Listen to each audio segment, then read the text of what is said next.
और सरकार कहेगी कि हम शासकीय उपक्रम लगाएँगे, लेकिन जैसे ये पूरा होगा, उसको किसी न किसी पूंजीपति के हाथों बेच दिया जाएगा। आज जब बस्तर पूरा जल रहा है, आदिवासियों को नक्सलवाद के नाम से मार-मार के जो है उनको गाजर-मूली की तरह काटा जा रहा है, उनको कोई सुनने वाला नहीं है। हमको दोनों पे भरोसा नहीं करना चाहिए। अगर छत्तीसगढ़ की जनता इनकी दोगले नीति से अगर जागरूक हो चुकी है और बहुजन समाज पार्टी जिस तरह से गाँव-गाँव में जाकर जागरूकता अभियान चला रही है, तो आने वाले समय में बसपा नेता ने आखिर क्यों कहा छत्तीसगढ़ का बजट ये है धन्ना सेठों का बजट। जी हाँ दोस्तों, आपने बिल्कुल सही सुना। मैं हूं पराग मंदिर, आप देखना शुरू कर चुके हैं नेशनल चौपाल। छत्तीसगढ़ विधानसभा में बजट जारी किया गया है कि आखिर आने वाले समय में छत्तीसगढ़ को चलाने के लिए सरकार के जरिए किस तरीके से तमाम क्षेत्र में पैसा खर्च किया जाएगा। लेकिन इन बजट के बाद तमाम तरीके की प्रतिक्रिया देखने को मिली, अनेकों तरीके की बातें कही गई और इस मसले को लेकर बहुजन समाज पार्टी के जरिए भी तमाम सवाल उठाए गए हैं। हमारे साथ इस वक्त मौजूद है बहुजन समाज पार्टी के छत्तीसगढ़ प्रदेश के प्रदेश प्रभारी हेमंत पोयाम जी, जिनसे जानने समझने की कोशिश करेंगे कि आखिर उनके जरिए तमाम जो सवाल इस बजट पर आखिर क्या किस तरीके से उठाए गए हैं, उनका क्या मानना है इस पूरे के पूरे बजट को लेकर। और जिस तरीके से 1,72,000 करोड़ रुपए का ये पूरा का पूरा बजट है, जिसको लेकर संकल्प बजट के नाम से इस बजट को भारतीय जनता पार्टी के जरिए पेश किया गया है। आखिर इस संकल्प बजट से भारतीय जनता पार्टी के जरिए विकसित छत्तीसगढ़ बनाने की 2047 तक की जो बात की जा रही है, उसके पीछे की वास्तविकता क्या है, ये तमाम चीजें हम जानने समझने की कोशिश करेंगे। सर, बहुत बहुत स्वागत है आज के हमारी चर्चा में जुड़ने के लिए। जी, धन्यवाद। मैं हेमंत पोयाम, प्रदेश प्रभारी बहुजन समाज पार्टी छत्तीसगढ़। आपके नेशनल चौपाल का जी बहुत-बहुत आभार व्यक्त करता हूँ कि आपने मुझे यहाँ चर्चा के लिए बुलाया। जी। जी सर, सबसे पहली बात यह है कि आपने ये सवाल उठाया है, आपने बात कही है बहुजन समाज पार्टी के जरिए कि ये जो छत्तीसगढ़ में बजट आया है, 1,72,000 करोड़ रुपए का, इस बजट को लेकर आप कह रहे हैं कि ये धन्ना सेठ और पूंजीपतियों का बजट है, जबकि सरकार ये कह रही है कि ये विकसित छत्तीसगढ़ बनाने के लिए हमने इस बजट को लाया। जी जी। जी, धन्यवाद। मैं ये कहना चाहता हूँ इस छत्तीसगढ़ सरकार के बजट के बारे में कि कोई भी सरकार जो विज़न पेश करती है, उसको जब तक सरकार बनाने का मौका मिला है, 5 साल के लिए मिला है, तो 5 साल का विज़न क्लियर करना चाहिए कि 5 साल में वो क्या करके देना चाहते हैं राज्य की जनता को। अब ये कह रहे हैं जी कि 2047 तो अभी बहुत दूर है। आप 5 साल में क्या करके देना चाहते हैं? 5 साल में क्या कुछ नया करने वाले हैं और छत्तीसगढ़ को विकास के रास्ते पर किस तरह से ले जा रहे हैं, वो आपका संकल्प होना चाहिए, ना कि आज से 20 साल बाद की आप बात कर रहे हैं। तो 1,72,000 करोड़ कोई छोटी-मोटी रकम नहीं है, जो छत्तीसगढ़ की जनता के खून-पसीने के टैक्स के द्वारा वसूल की गई पैसा है और उसको आप किस तरह से जनता के हित में और विकास में खर्च करना चाहते हैं, ये आपका बजट का होना चाहिए कि आपका विज़न ये होना चाहिए। लेकिन हम्म जो बातें आज यहाँ पर कही गई हैं, इसलिए मैंने अपने प्रेस विज्ञप्ति के माध्यम से बताया है कि यह एक हम्म मृगमरीचिका के समान है। तो मृगमरीचिका जो होता हम्म है, जब धूप के समय में तेज हम्म धूप होती है तो रोड में ऐसा लगता है कि सामने में पानी है। लेकिन बाद में जब वहाँ आप पहुँच हम्म के देखते हैं तो पानी नाम का कुछ ही नहीं रहता है। इस तरह से ये विज़न जो संकल्प है, ये केवल दिखावा एक मृगमरीचिका के समान है। जी। हम्म। सर, जब छत्तीसगढ़ की बात आती है, छत्तीसगढ़ ये आदिवासी बाहुल प्रदेश के नाम से जाना पहचाना जाता है। आप भी खुद आदिवासी तबके से ताल्लुकात रखते हैं, तो इस पूरे के पूरे बजट जी। में दलितों, आदिवासियों, पिछड़ों के लिए क्या ऐसा विशेष है कि बड़े पैमाने पर जो है आदिवासी तबके को, पूरे बहुजन समाज की बात करेंगे, इस देश की 90% जो आबादी है, छत्तीसगढ़ की जो 90% आबादी है, उनको फायदा पहुंचाया जा सके। जी, अगर छत्तीसगढ़ के खनिज संसाधन को देखा जाए, जैसे कि ट्राइबल क्षेत्र है, बस्तर हो गया, सरगुजा हो हम्म गया, कोरबा हो गया, यहाँ पर हम्म कीमती खनिजों का भंडार है, पहाड़ है, लोहे का पहाड़ है हम्म और वनोपज का हम्म भंडार है। तो उसका जो रॉयल्टी का पैसा है, उसके माध्यम से जो राजस्व वसूली होती है, रेवेन्यू का जनरेट होता है, उस पैसे का जी विकास उस पैसे से आदिवासियों का विकास होना चाहिए। लेकिन आप देख रहे हैं कि 26 साल होने जा रहा है छत्तीसगढ़ का राज्य को निर्माण हुए। आज भी आदिवासी लंगोटी का लंगोटी में है और जो है उसके विकास का पैसा कहीं और खर्च किया जा रहा है। और जो सीएसआर का मद होता है, जो खनिज और जो फैक्ट्रियाँ हैं, एनएमडीसी है, जो इंडस्ट्रियल एरिया है, उसका जो सीएसआर का पैसा जनता के विकास में खर्च होना चाहिए, वो भी यहाँ बस्तर में, सरगुजा में आदिवासियों के विकास के लिए खर्च नहीं हो रहा है। और पूरी पैसा जो है बंदरबांट होकर के यहाँ बड़े-बड़े अधिकारी, नेता, ठेकेदार और कारपोरेट घराने के लोग लूट रहे हैं। इसलिए हमने इस बजट पर कहा है कि ये जो है सही नहीं है। जी। किसानों को जो है वो ब्याज मुक्त करने की बात की गई है। कर्ज मुफ्त जो है वो किसानों के लिए मदद करने की बात सरकार के जरिए इस बजट के माध्यम से कही गई है। तो कृषि क्षेत्र के लिए एक बड़ी सफलता नहीं देख रहे आप ये? देखिए छत्तीसगढ़ में किसान जो है बहुत परेशान है। खाद बीज समय पे नहीं मिलता, खाद का कीमत बढ़ गया है, बीज नहीं मिलता है, दवा का कीमत बढ़ गया है और किसान जो है अपनी ज़मीन बेचने के लिए मजबूर है छत्तीसगढ़ में। और जो ब्याज मुक्त ऋण का बात हो रहा है, वो भी एक छलावा है, झूठी वादा है। मैं खुद जो है किसान परिवार से हूँ और हमारे यहाँ किसान जो है खेती-किसानी छोड़ कर के पलायन करने के लिए मजबूर होते हैं, क्योंकि यहाँ पर ना ढंग से खेती होती है, ना तो कुछ मैदानी क्षेत्रों को छोड़ करके इधर बस्तर हो गया, ट्राइबल क्षेत्र हो गया, सिंचाई की कोई व्यवस्था नहीं है। तो किसान तो वहाँ वैसे ही परेशान है और जो सरकार कह रही है कि ब्याज मुक्त ऋण देंगे और इनको आगे बढ़ाएँगे, तो जो है छत्तीसगढ़ में किसानों की ज़मीन अधिग्रहण करके बड़े-बड़े उद्योग लगाने का काम सरकार कर रही है। और एक तरफ कह रही है कि हम लोग को ऋण दे करके जो है आगे बढ़ाने का काम करेंगे। तो ये भी जो है केवल क्या बोलते हैं आंकड़ों की बाजीगरी है। ऐसा-ऐसा, इतना-इतना पैसा करके ये लोग बोल रहे हैं, लेकिन होता जाता कुछ नहीं है। हकीकत में ग्राउंड फील्ड में देखा जाए तो ऐसा कुछ भी नहीं है। और जैसे कि इस बजट में कहा गया कि अबूझमाड़ में और उधर जगरगुंडा में शिक्षा का हब बनाया जाएगा, शिक्षा केंद्र खोला जाएगा। तो मैंने इस बजट पे इस बात पे आवाज़ उठाई, मतलब ये बात रखा कि यहाँ पर पूरे देश की सेना को भेज करके बस्तर में आदिवासियों का नक्सलवाद के नाम से खात्मा किया जा रहा है और ये कह रहे हैं कि हम एजुकेशन हब बनाएँगे, बच्चों को पढ़ाएँगे। तो आज तक जो है 15 साल से शासन कर रहे हैं कांग्रेस भाजपा मिल करके 26 साल से, तो आदिवासियों को शिक्षित करने का काम तो किया नहीं। उल्टे जो है नक्सलवाद के नाम पे आदिवासियों को मारने का काम किया।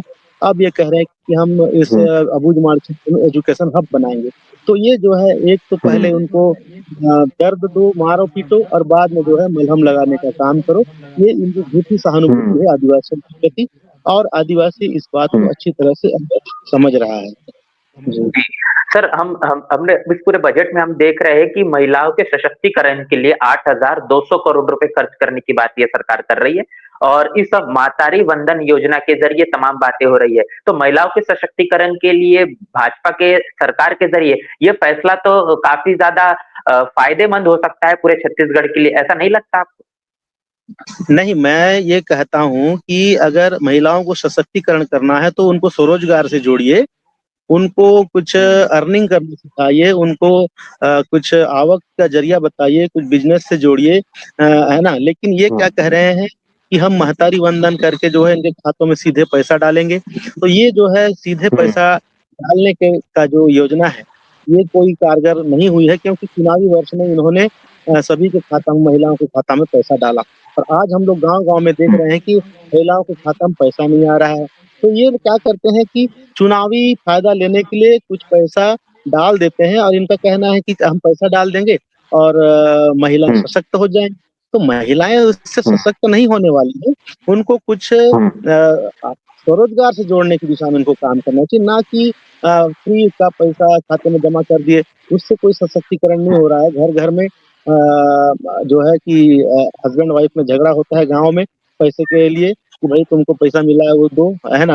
आदमी जो है निठल्ला बैठा रहता है, वो उस पैसे को लेकर के झगड़ा होते हैं। तो ये कोई कारगर समाधान नहीं है, बल्कि उनको स्वरोजगार के ज़रिए जो है आगे बढ़ने का साधन मुहैया कराना चाहिए सरकार को, जो कि सर इन्होंने करने का नहीं कर रही भाजपा की जो सरकार है छत्तीसगढ़ में बेटी बचाओ बेटी पढ़ाओ की बात करती है और उसका काम भी उस नज़रिए से देखा जाता है।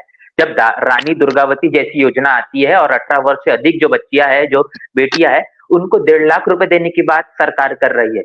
तो ये तो निश्चित रूप से छत्तीसगढ़ के लिए काफी ज्यादा कारगर साबित होने वाला फैसला लग रहा है। जी, जैसा कि आप जान रहे हैं, बीजेपी की सरकार पहले भी छत्तीसगढ़ में बनी, दूसरी बार 15 साल चला चुके हैं बीजेपी यहाँ पे सरकार चला चुकी है, फिर से चौथी बार बनी है। और आपको पता होगा आज से 20 साल पहले जब उत्तर प्रदेश में माननीय बहन कुमारी मायावती जी के नेतृत्व में बहुजन समाज पार्टी की सरकार बनी थी, तो माननीय बहन जी ने एक योजना शुरू की थी, माता सावित्रीबाई फुले बालिका मदद योजना। तो उस योजना के माध्यम से माननीय बहन जी ने जिसके घर में भी बेटी पैदा होती थी, उनके नाम से 1 लाख रुपया का फिक्स डिपॉजिट कर देती थी और 18 साल होने से बेटी के लिए 1 लाख रुपया एकमुश्त मिल जाता था।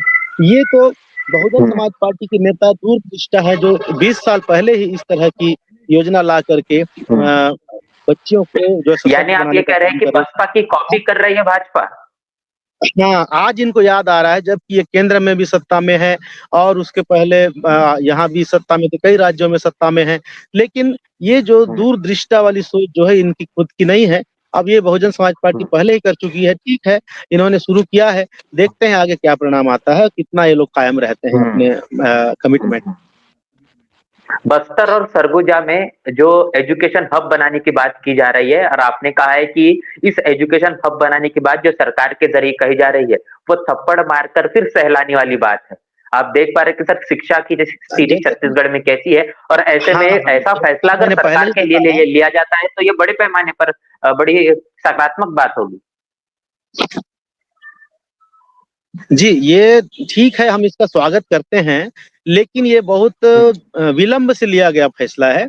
आज जब बस्तर पूरा जल रहा है, आदिवासियों को नक्सलवाद के नाम से मार-मार के जो है उनको गाजर-मूली की तरह काटा जा रहा है, उनको कोई सुनने वाला नहीं है। पहले तो उनको शिक्षित करना बहुत ज़रूरी है, लेकिन आज जो है आज़ादी के लगभग 80 साल के बाद इनको याद आ रहा है कि आदिवासियों को शिक्षित करना चाहिए, आदिवासियों को पढ़ाना चाहिए। जब हमारे माननीय वित्त मंत्री ओपी चौधरी जी खुद कलेक्टर थे दंतेवाड़ा में, तो इन्होंने दंतेवाड़ा में भी शुरू किया। आज वहाँ पर अपने बच्चे पढ़ते हैं, लेकिन आज वहाँ पर भी एडमिशन लेने के लिए भी बहुत पापड़ बेलने पड़ते हैं और कई सारे वहाँ भ्रष्टाचार होता है और हमारे लोकल जो स्थानीय आदिवासियों के बच्चे हैं, उनको जो है इतनी आसानी से वहाँ एडमिशन नहीं मिल पाता है, तो वही हाल नहीं होना चाहिए और इसको जो है क्रियान्वयन सही तरीके से होना चाहिए। सरकार को इसका विशेष रूप से ध्यान रखना चाहिए और आदिवासियों को शिक्षित करने के लिए बहुत ईमानदारी से प्रयास करना चाहिए। लेकिन आज जो ये फैसला लिया गया है, ये बहुत विलंब से लिया गया फैसला है और इसको जल्दी ही इसको क्रियान्वयन करने की दिशा में काम करना चाहिए। छत्तीसगढ़ की बात आती है तो छत्तीसगढ़ के जंगल पूरे दुनिया में फेमस है। हसदेव हो और हसदेव जंगल को जिस तरीके से तमाम तस्वीरों के बाद हमने कटते हुए देखा, तमाम पेड़ों को निस्नाबूद होते हुए देखा, अब उसके संरक्षण की बात की जा रही है सर। 930 करोड़ रुपए खर्च करने की बात सरकार के जरिए कही जा रही है। तो क्या लगता है कि ये बातें धरातल पर उतर पाएगी? देखिए, पूरी तरह से झूठ का पुलिंदा है क्योंकि प्रकृति ने बस्तर में, सरगुजा में, पूरे छत्तीसगढ़ में दिल खोल के हरियाली दिया है। यहाँ पर जो सागौन के पेड़ हैं, ताल के पेड़ हैं, बीजा के पेड़ हैं और जो जंगल है, हरियाली दुनिया प्रसिद्ध है, दुनिया में प्रसिद्ध है। आज उसका संरक्षण करना छोड़ के ये बीजेपी की सरकार हसदेव जंगल जो 10,000 हेक्टेयर से ज़्यादा जमीन जो है, जंगल जो है उसको काटने के बाद अपने पूंजीपति जो दोस्त है अडानी को दिया गया और जो वहाँ के आदिवासियों ने उसको बचाने के लिए अपने प्राणों का बाजी लगा दिया। आज भी वहाँ पर अभी तक चल रहा है जंगल बचाओ आंदोलन और ऐसी सरकार ये हास्यास्पद लगता है कि 930 करोड़ रुपया का प्रावधान किया है कि हम वन संरक्षण करेंगे। तो ये कितनी बड़ी विडंबना है। सर एक बात यहाँ पर मैं जोड़ना चाहूंगा कि अभी जो बीजेपी की सरकार चल रही है, तो क्या जब कांग्रेस की सरकार थी उस दौरान भी इस तरीके की चीजें हुई थी या फिर नहीं? देखिए, कांग्रेस के नेता राहुल गांधी जी ने कहा था कि छत्तीसगढ़ में हमारी सरकार बना दीजिए, हम हसदेव जंगल को बचाने का काम करेंगे, उसको पूंजीपति के हवाले नहीं करेंगे। लेकिन जैसे ही कांग्रेस की सरकार बनी, तो राहुल गांधी ने अपने वादे से मुकरते हुए उन्हीं के राज में, उन्हीं के शासन काल में ही ये हसदेव जंगल का कटाई शुरू हुआ है। तो ये कांग्रेस हो चाहे बीजेपी हो, जैसे कि बीएसपी के संस्थापक मान्यवर साहब कांशीराम जी कहा करते थे कि एक नागनाथ है तो दूसरा सांपनाथ है। हमको दोनों पे भरोसा नहीं करना चाहिए। अगर छत्तीसगढ़ की जनता इनकी दोगले नीति से अगर जागरूक हो चुकी है और बहुजन समाज पार्टी जिस तरह से गाँव-गाँव में जाकर जागरूकता अभियान चला रही है, तो आने वाले समय में दोनों पार्टियों को यहाँ की जनता ने देख लिया है। तो इस तरह की नीतियों को हम लोग गाँव-गाँव में जाकर बताने का काम कर रहे हैं और निश्चित रूप से आने वाले समय में दोनों पार्टियों को यहाँ की जनता नकारने का काम करेगी और जो है एक सही सरकार चुनने का काम करेगी। जी। सर हम जब देख रहे हैं कि आदिवासी बाहुल जो प्रदेश होते हैं, जो क्षेत्र होते हैं, वहां पर स्वास्थ्य की बड़ी समस्याएं देखने को मिलती है। लेकिन हम तमाम समस्याओं को ध्यान में रखते हुए बीजेपी के जरिए हमको ये दिखाई दे रहा है कि रायपुर में तकरीबन 200 बेड का अस्पताल खोलने की बात की जा रही है और ये कहीं न कहीं सुविधा स्वास्थ्य सेवाओं के नजरिए से काफी ज्यादा आवश्यक भी है। तो क्या लगता है कि ये चीजें जो बीजेपी के जरिए कही गई है, ये संभव हो पाएगी या फिर नहीं? देखिए पराग जी, यहाँ पर रायपुर में पहले से मेकाहारा हॉस्पिटल है, जो कि बहुत बड़ा हॉस्पिटल है और डीकेएस एक हॉस्पिटल है गवर्नमेंट की, एम्स जैसी संस्था भी बनी हुई है। वहाँ पर सुविधाओं का भारी अभाव है। हम खुद बस्तर से जब रेफर होकर के जाते हैं वहाँ मरीज, तो इतने परेशान हो जाते हैं कि 2-4 दिन में वापस चले आते हैं बेचारे वहाँ से परेशान होकर के। पहले से जो हॉस्पिटल बने हुए सरकारी, वहाँ पर सुविधाओं का कोई इंतजाम करना छोड़ के सरकार जो है 200 बिस्तर हॉस्पिटल खोल करके कौन सा बड़ा कुछ नया करने वाली है। जबकि हम जानते हैं कि रायपुर जैसे महानगर में 500 से ज्यादा छोटे बड़े प्राइवेट अस्पताल हैं, जहाँ पर शासकीय जो योजना है, आयुष्मान योजना जैसी जो शासकीय पैसा से इलाज होता है, उस पैसे का बंदरबाट करने के लिए ही ऐसे अस्पताल वहाँ 500 से ज्यादा खुले हुए हैं। उनको रोक लगाना छोड़ के वहाँ पर जो शासकीय अस्पताल को छोड़ के प्राइवेट में मरीजों को भेजा जाता है और सरकारी पैसे का बंदरबाट होता है, ऐसे पर रोक लगाना छोड़ के अब 200 बिस्तर हॉस्पिटल नया खोलकर सरकार कोई कुछ भी वहाँ नया कुछ होने वाला नहीं है। पहले से जो हॉस्पिटल बने हुए हैं उसको बुनियादी सुविधाओं पर विस्तार पर सरकार को ध्यान देना चाहिए, जो कि बिल्कुल भी इस बजट में नहीं दिखाई दे रहा है। जी। सर, डिजिटल कनेक्टिविटी की बात की जा रही है। मैं जब खुद छत्तीसगढ़ पहुंचा तो छत्तीसगढ़ में मैंने देखा कि कई ऐसे बड़े क्षेत्र जहां पर अभी भी रेलवे स्टेशन तक नहीं है और वहां पर डिजिटल कनेक्टिविटी की बात जिस तरीके से भाजपा सरकार के जरिए, विष्णुदेव साय की सरकार और वित्त मंत्री के जरिए जो तमाम बातें ओपी चौधरी के माध्यम से कही गई है, तो कैसा देख रहे हैं कि ये जो डिजिटल कनेक्टिविटी है कितनी ज्यादा आवश्यक है? अगर होती है तो क्या कुछ होगा? लेकिन उसके साथ साथ बुनियादी आवश्यकता वो धरातल पर कितनी पूरी हो पाएगी? देखिए, डिजिटल कनेक्टिविटी तो आज बहुत ज़रूरी है। जिस तरह से आज एआई का ज़माना है, आज इंटरनेट का ज़माना है, आज भी कई गाँव में इंटरनेट नहीं है, आज भी कई गाँव में मोबाइल के टावर नहीं हैं।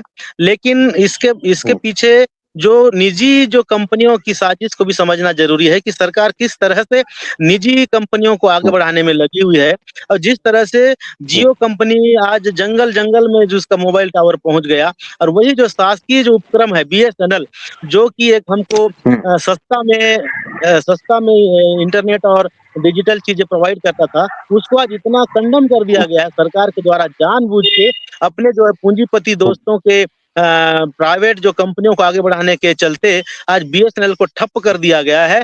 आज बीएसएनएल जैसी संस्थाओं को पुनर्जीवित करना चाहिए, सरकार को बीएसएनएल को बढ़ावा देना चाहिए, जो कि हमारी नेता माननीय बहन कुमारी मायावती जी हमेशा मांग करती है कि सरकारी उपक्रम को बेच करके प्राइवेट जो कंपनियां को आगे बढ़ाया जा रहा है, उसमें हमको हमारे एसटी, एससी, ओबीसी को कोई रिजर्वेशन भी नहीं है, तो उन कंपनियों का नौकरी खत्म हो रहा है और सरकार जो है निजी कंपनियों को बढ़ावा दे रही है। तो इस तरह से निजी कंपनियों के माध्यम से डिजिटल इंडिया भी बनेगा, तो भी उसमें हमारे लोगों को कोई फायदा नहीं है। सरकारी उपक्रम जो एमटीएनएल है, बीएसएनएल है, ऐसे चीज़ों को जो है पुनर्जीवित करना चाहिए था, उसके लिए भी कोई प्रावधान नहीं है। और ये जो रेल की बात है, तो आज जो है बस्तर जैसे क्षेत्र में जहाँ अरबों खरबों का लोहा का पहाड़ है, उसमें से लोहा को ले जाने के लिए जो उस जमाने में 1964-65 में रेल लाइन बना है, तो विशाखापट्टनम तक जाती जी। है, वही एक रेल लाइन है। हुँ, बल्कि राजधानी रायपुर तक पहुँचने के लिए यहाँ कोई रेल लाइन का विस्तार नहीं किया जा रहा है, ना रेल लाइन बनाया नहीं जा रहा है। तो इस तरह से सरकार जो है हुँ, केवल अपने फ़ायदे के लिए यहाँ के लोहा को विशाखापट्टनम तक ले जाने के बाद जापान भेजने के लिए ही रेलवे लाइन बनाया गया। जबकि यहाँ के आदिवासी हुँ, अगर गरीब लोग यहाँ से रायपुर जाना चाहें तो इनको महँगे-महँगे बस में जाना पड़ता है, जो कि 700-800 से लेकर के ₹1000 तक का किराया मनमाना वसूलते हैं। तो सरकार जो है इस हुँ। पर भी ध्यान नहीं दी है और बजट में भी कोई रेल लाइन का ज़िक्र नहीं है और ना ही इसके लिए कोई सरकार आगे बढ़ती हुई नज़र आ हुँ। रही है। सर 23 नए उद्योग और इंडस्ट्रीज जो है इंडस्ट्री पार्क में निवेश करने की बात की गई और इससे रोजगार बढ़ेगा। रोजगार की बड़ी समस्या है छत्तीसगढ़ में। इस 23 नए उद्योगों को खोलने की बात कही जा रही है। देखिए छत्तीसगढ़ में जितने भी देश की सबसे बड़ी सीमेंट कंपनियां हैं छत्तीसगढ़ के बलौदाबाजार जिले में हैं। आज वहां पर बलौदाबाजार, हुँ, जांजगीर चांपा, बिलासपुर के हमारे लोग यूपी, बिहार और हैदराबाद, बेंगलोर में कमाने खाने के लिए जाते हैं, जम्मू कश्मीर में कमाने खाने जाते हैं। अगर इंडस्ट्री लगने से हमारे लोगों की हुँ, बेरोजगारी दूर होती, तो इतने बड़े लाखों की संख्या में हमारे लोग हर साल पलायन नहीं करते। और मैं इसलिए 13 नए हुँ। उद्योग लगाने की बात को भी मैं ये कहना चाहता हूँ कि इसके नाम से हमारे 23 नए आदिवासियों की उद्योग सर।